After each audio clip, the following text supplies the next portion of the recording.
Hi friends, welcome to Tamil Flavors. இன்னைக்கு பார்த்தீங்கன்னா நம்ம முளைக்கட்டின பச்சைப்பயிர் குழம்பு எப்படி செய்யறதுன்னு பார்க்க போகிறோம். அதுக்கு ஃபர்ஸ்ட் நம்ம முந்தின நாளே பச்சைப்பயிரை ஒரு 3 hours 4 hours தண்ணியில் ஊற வச்சுக்கணும். தண்ணியில் ஊற வச்சுட்டு அதை ஒரு ஒயிட் கிளாத்தில் கட்டி வச்சிடணும். ஸோ அடுத்த நாள் காலையில் பார்த்தீங்கன்னா இந்த அளவுக்கு முளை விட்டுருக்கும். இப்போது முளைக்கட்டின பச்சைப்பயிர் குழம்பு எப்படி செய்கிறதுன்னு பார்க்கலாம் வாங்க. ஃபஸ்ட்டு அதுக்கு அடுப்பில் ஒரு குக்கர் வச்சுக்கோங்க. குக்கரில் ஒரு 3 ஸ்பூன் எண்ணெய் விட்டுக்கோங்க.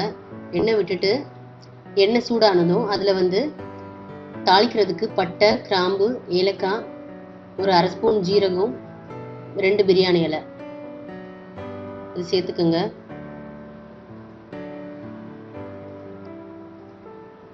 ஜீரகம் எல்லாம் நல்லா பொரிஞ்சதும் அதில் கொஞ்சமாக காயம் சேர்த்துக்கோங்க. காயை சேர்த்துட்டு நம்ம வெட்டி வச்சிருக்க ஒரு 2 பெரிய வெங்காயத்தை அதில் சேர்த்துக்கோங்க.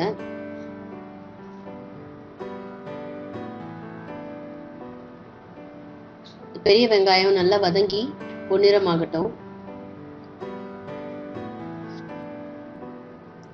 இந்த வெங்காயம் நல்லா ப்ரௌன் கலர் ஆனதும் இதில் நம்ம 1 ஸ்பூன் இஞ்சி பூண்டு பேஸ்ட்டை சேர்த்துக்கலாம். இந்த இஞ்சி பூண்டு பேஸ்ட் நல்லா பச்சை வாசனை போற வரைக்கும் வதக்கி விட்டுக்குங்க.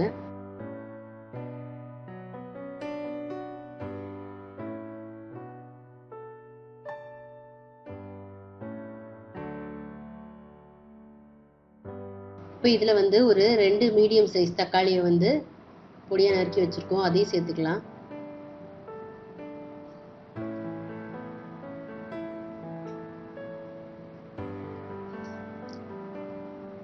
தக்காளி நல்லா வதங்கட்டும்.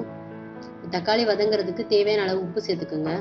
உப்பு சேர்த்துட்டு அதை வதக்கி விட்டுக்குங்க.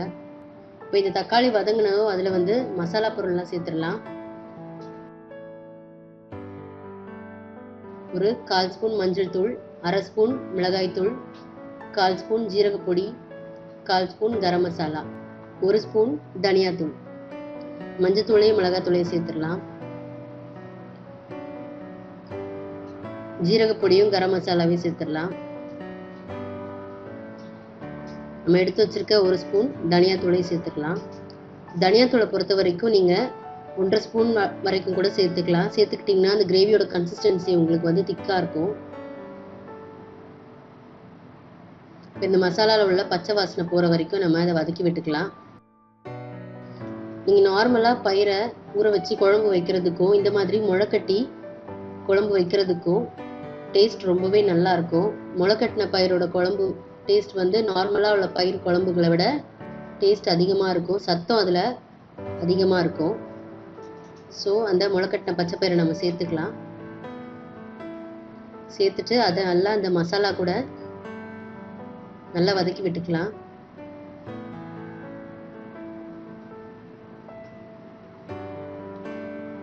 முளைக்கட்டின பயிர்களில் நிறைய சத்து இருக்குது. நார்மலாக நீங்கள் வீட்டில் பயிர் எல்லாமே ஊற வச்சு முளைக்கட்டி குழம்பு வச்சிங்கன்னா உடம்புக்கும் ரொம்ப நல்லது. ஸோ இதில் ஒரு 1.5 கப் தண்ணி சேர்த்துக்கலாம்.